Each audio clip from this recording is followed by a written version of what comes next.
বৃশ্চিক, অধিপতি মঙ্গল, এবং এই বৃশ্চিকের এই মাসে কর্মপ্রাপ্তি প্রবল সম্ভাবনা।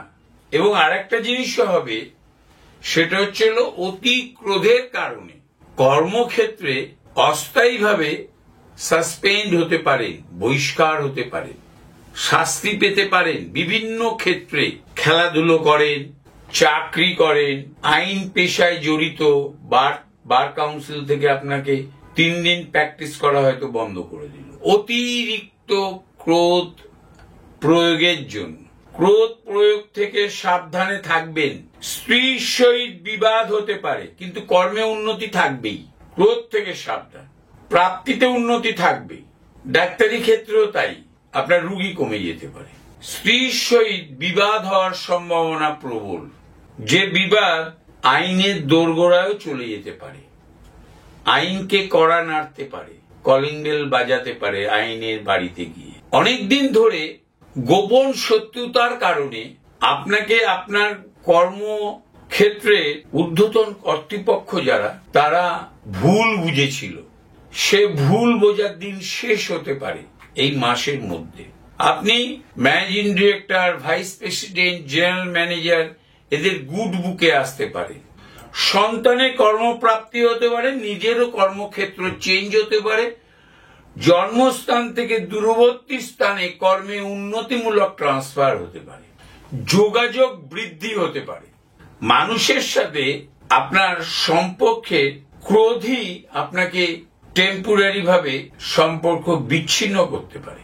যারা আর্টিস্ট, পেন্টিং করেন, যারা পেইন্টার, যারা কারিগরি কর্ম করে বিভিন্ন জিনিসপত্রকে একটি আকার বা রূপদান করেন, যেমন মাটি দিয়ে যারা কাজ করে, শিল্পী, বড় শিল্পী, প্লাস্টার অফ প্যারিস দিয়ে করেন, পিভিসি দিয়ে করেন, অঙ্কন করেন, ভালো গান করেন, ভালো নৃত্য করেন, ভালো বাচিক করেন।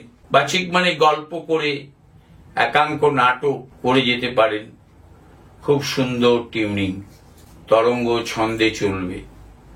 এইসব যারা করেন তাদের কিন্তু এই মাসটা বৃশ্চিক, বিশেষ করে যারা শনির নক্ষত্রে জন্মগ্রহণ করেছেন, ওখানে 3টি নক্ষত্র আছে। বিশাখা অল্প দিন পায়, তারপরে চলে যায় অনুরাধা বলে ওখানে একটি নক্ষত্র আছে, যার শনি, যার অধিপতি বা শনির নক্ষত্র, তারপরে জ্যেষ্ঠা।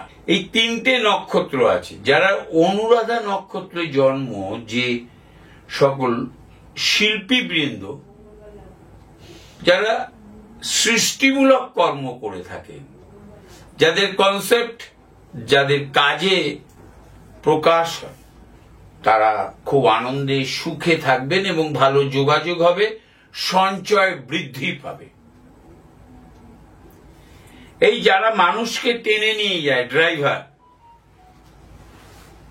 বিভিন্ন ড্রাইভার হতে পারে, তাদের আমরা বিভিন্ন নামে ডাকি। প্লেনের ড্রাইভারকে আমরা বলি পাইলট, জাহাজে যারা করে হেড অফ দি চিফ, যে জাহাজে, তাকে বলি ক্যাপ্টেন। শুনেছি সেকেন্ড অফিসারই নাকি স্যাট নাম দিয়ে অঙ্ক কষে রুট তৈরি করে। এই যে গাড়ির ড্রাইভার, ডিজেল গাড়ি, পেট্রোল গাড়ি, 10 জনের গাড়ি, 5 জনের গাড়ি, 3 জনের গাড়ি, 50 জনের গাড়ি যে চালায় তাকে বলা ড্রাইভার। গরুর গাড়ি যে চালায় তাকে বলা গারওয়ান।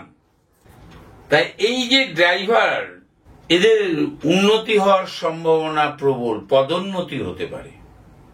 এটা খুব কষ্ট করে আমি এই প্রেডিকশনটা তৈরি করেছি। প্লিজ একটু আমাকে জানাবেন যদি উন্নতি হয় এই মাসের মধ্যে, না হলেও জানাবেন, গালি করবেন কি।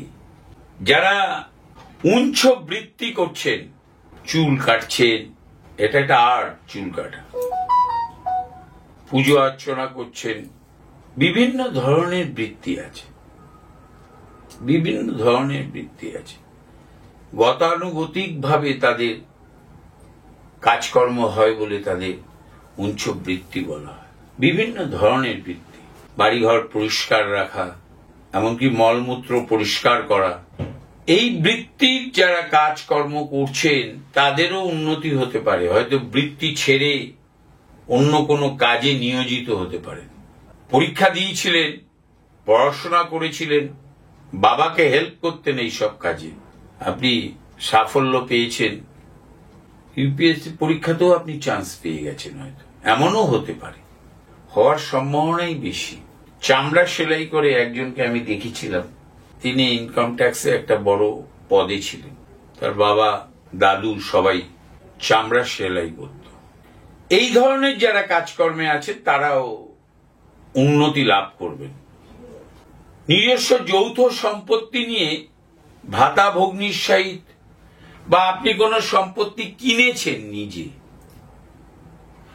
সম্পত্তিগত প্রভাবে আইনি বিবাদ হতে পারে, সেটা শুরুয়াত এই 1 মাসে হওয়ার সম্ভাবনা প্রবল। উঁচু থেকে নিচুতে পড়ে যেতে পারেন, যাকে বলা হয় ঊর্ধ্ব পতন যোগ আমাদের ভাষায়। সেটা কিছু গ্রহ এবং বিশেষ করে নক্ষত্রের উপর ডিপেন্ড করে একটা যোগ সৃষ্টি হয়, ট্রানজিটেই হয়। এটা পার্মানেন্ট যে জন্মকালীন হরোস্কোপ সেটা দেখে এটা বলা যায় না, খুব সূক্ষ্ম বিচার। আপনার আর্থিকভাবে কর্মে উন্নতি হওয়ার প্রবল সম্ভাবনা। হাঁটুতে পেইন বৃদ্ধি হতে পারে, হাঁটুতে পীড়া বৃদ্ধি হতে পারে, তাতে ডাক্তারের কাছ থেকে হাঁটু রিপ্লেস করার নির্দেশও আসতে পারে। পাকস্থলী জনিত ইনফেকশন ব্যাধি তো হওয়ার প্রবল সম্ভাবনা, গুরুতর কোনো ব্যাধি হওয়ারও প্রবল সম্ভাবনা। প্রত্যেক দিন সকালে উঠে যে কোনো আগুন জ্বালাবেন আর কি, মোমবাতিতে জ্বালালেও ভালো হয়। দেবতার দিকে ধরে আরতি করার মতন একবার করে আপনি নিভিয়ে দিয়ে আপনি প্রার্থনা করুন, সকালবেলা স্নান টান করে প্রধান দরজার সামনে একটু ঘোরাবেন, আরতি করুন। আরতিতে আপনার প্রাপ্তি হবে, আনন্দ প্রাপ্তি হবে, ঘরের নেগেটিভিটি চলে যাবে। 1 মাস করুন। ঘিয়ের প্রদীপ বা তেলের প্রদীপ হলে তো খুবই ভালো, করুন না। আমার এই অনুরোধটা রাখুন। ভালো থাকবেন, আনন্দেই কেবলম, আনন্দে থাকবেন।